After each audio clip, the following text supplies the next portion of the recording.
I'm in the fjords of Norway right now, and I came all this way to tell you the story of an explorer who crossed the Pacific Ocean on a wooden raft, and he was afraid of water. Let's bite into his story.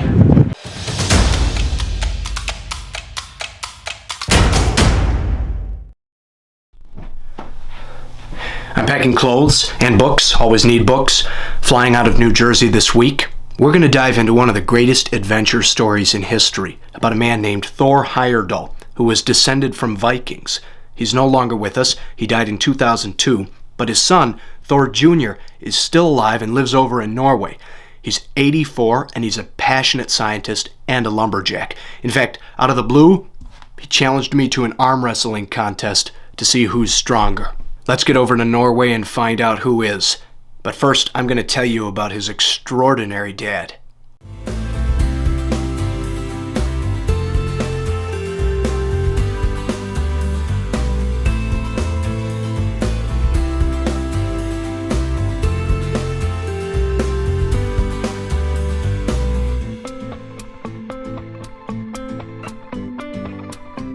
Thor Heyerdahl was born in 1914 in this beautiful town, Larvik, on the southern coast of Norway.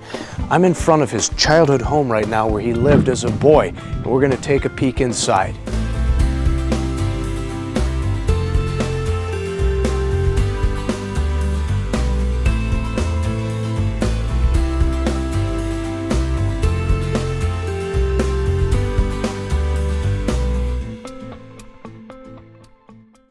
Thor was born very soon after the start of World War I between Germany and its allies and Great Britain and its allies. Even though Norway remained neutral, didn't fight during the war, German submarines prowled the waters off the North Sea, which is on the coast of Norway. This, combined with two accidents in which he almost drowned as a young boy, made Thor scared of water. Despite this fear, he became a tough teenager, exploring the mountains of Norway, even in the wintertime when Arctic storms would engulf him and his faithful husky dog, Kazan. Thor became fascinated by science and the region of Polynesia as a young man. Polynesia is a group of over 1,000 islands in the South Pacific Ocean that includes Tahiti, New Zealand, Hawaii, and Easter Island.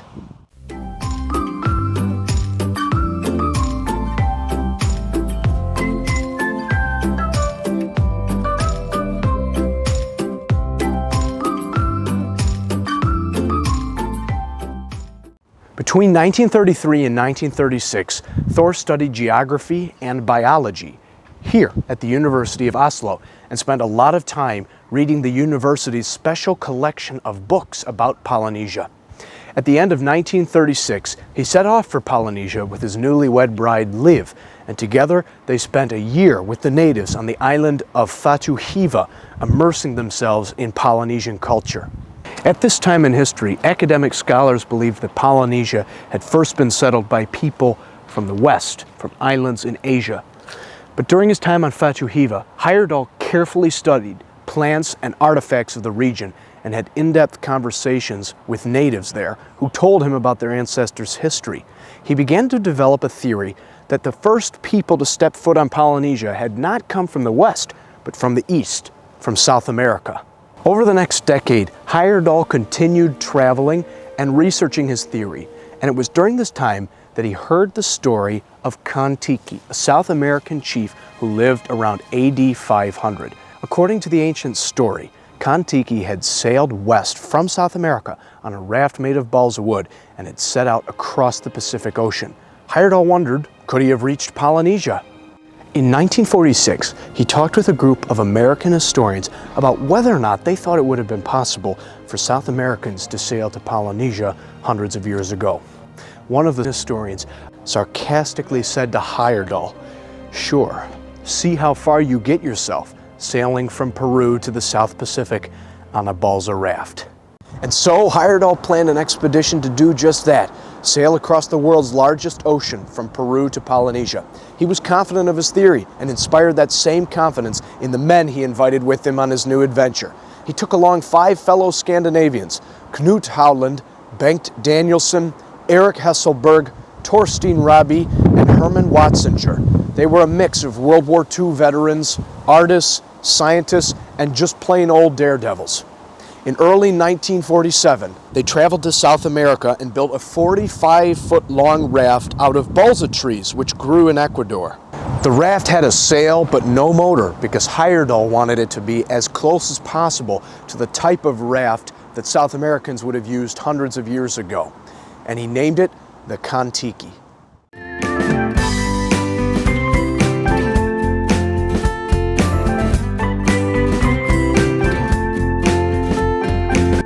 I'm here in Lillehammer, Norway right now, and I'm very excited to meet Mr. Thor Heyerdahl Jr., who's kindly agreed to show us some very important places to him and his dad.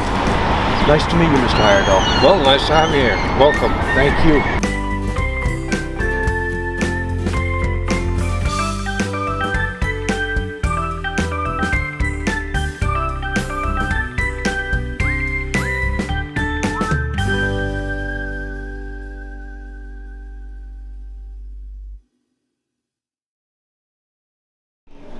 Well, here you see the original Kon-Tiki raft. If you don't believe me, lick the logs, the balsa logs here, and you will taste Pacific salt. It consists of 9 huge balsa logs and with a bamboo deck. And the cabin behind the sail, that's where they slept. There were 6 men all together.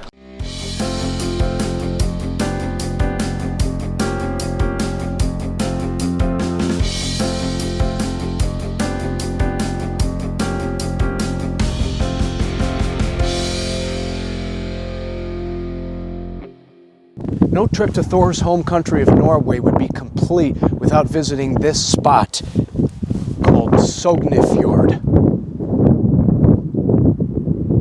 A tidbit here, a fjord is a Norwegian term for a bay or a harbor. All this water you see here comes from the Atlantic Ocean. I thought this is a fantastic place to tell the story of the Kon-Tiki from. On April 28, 1947, Heyerdahl and his crew left the city of Callao, Peru, and set out to cross the Pacific. The Humboldt Current began pushing them northwest towards the equator, which is a line drawn on maps of planet Earth that goes around the globe and separates the northern part from the southern part. Life on board the Kon-Tiki raft for the men was, for the most part, peaceful and beautiful. They encountered many different kinds of sea creatures, porpoises, dolphins, octopus, and a very rare fish called the snake mackerel. At night, the stars shone all around them, and plankton, which are tiny organisms in the ocean, floated on the top of the water and made it glow blue. While they were living on the Kon-Tiki, each man had specific tasks, operating the radio, manning the oar, keeping a lookout at night, and cooking the meals. They had brought 4 months' supply of fresh drinking water with them, along with sweet potatoes and coconuts, which Kon-Tiki would have brought with him back in AD 500. But they had an endless supply of food from the ocean, because every night, flying fish would jump onto the raft and would be there in the morning, ready to be cooked for breakfast. Captain Heyerdahl's jobs on the raft included keeping the logbook or journal of their expedition, collecting sea animals for scientific study, and taking pictures and videos with a camera he'd brought along. Meanwhile, back in Lillehammer, Norway, Captain Heyerdahl's sons, Thor Jr. and Bjorn, and his wife Liv, were living here, while their father was away crossing the Pacific. And this house that you see behind us here is where they lived in during that time. Is that right, Mr. Heyerdahl? Pardon? Where you lived during the Kon-Tiki expedition? That was here, right here. Yes. Yeah. For Captain Heyerdahl and his crew aboard the Kon-Tiki, the month of June passed without many incidents. They continued their life cycle, cooking and steering and reading and strumming on guitars, and also socializing with the pet parrot they brought along. Sometimes they would fish for sharks, wait for a small enough shark to appear near the edge of the raft, grab it by its tail, hoist it on deck, and then eat it for dinner. But not all the sharks were friendly. The men kept a daily lookout for bigger ones that would prowl the waters around the Kon-Tiki.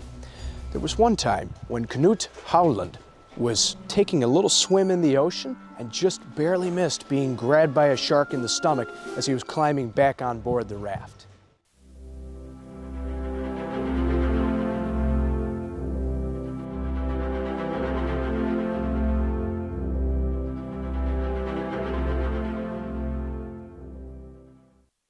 Sharks weren't the only problem.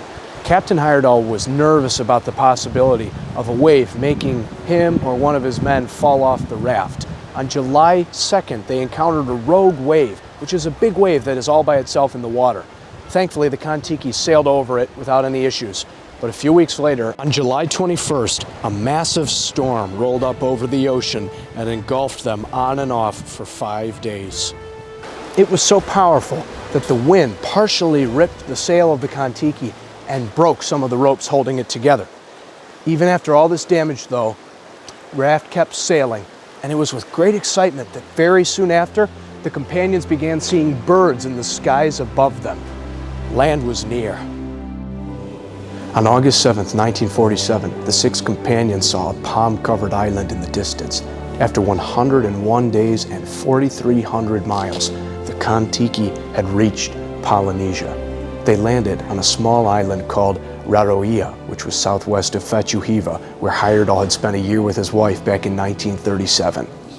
While they were on Raroia, Heyerdahl and his men met Polynesians who helped them travel to Tahiti, and from there, back home, where they received a hero's welcome. The Kon-Tiki was picked up by a large ship from Tahiti and brought to Norway, where you can see it at the Kon-Tiki Museum here in Oslo. With perseverance and courage, Thor Heyerdahl had completed his quest and shown the world that Polynesia could have been settled from South America. He wrote a book about the Kon-Tiki expedition that became a global bestseller, and he devoted the rest of his life to studying early civilizations and going on other great adventures. At this house. Yeah, this is, Yes, that's the way. That red one there. Can it help? Is that heavy? So this was the barn where your dad wrote that Kon-Tiki Yes. book? So that's the door.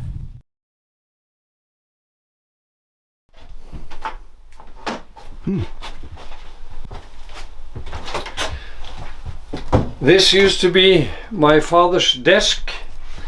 That is the typewriter that my father wrote the Kon-Tiki book with, and here is the American version of the Kon-Tiki book, sold in 100 million copies, at least.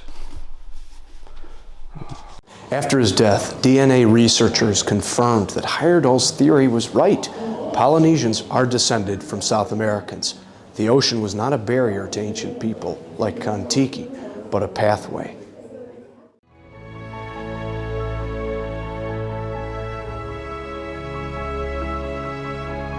I'd like to give a special thanks to Dr. Thor Heyerdahl Jr., who was kind enough to show me around some places that are very important to him and his father. You can read more about his dad, Thor Heyerdahl, in my book, Great Adventures History Bites, linked in the description below. You can also see the interview I did with Mr. Thor Heyerdahl Jr., also below.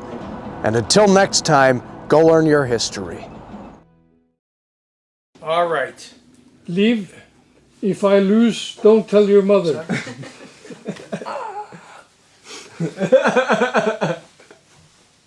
So who gives a countdown? You count. You follow. 1, 2, 3. Hold on now. All right. 1, 2, 3, or get Make sure these are all on. ready, get set, or whatever. All right. All right. You're all set to go. So why don't you just say on your mark, No? get set, go. What's a Norwegian? Oh! Wow! Did you expect to beat me? That you can tell your mother. No.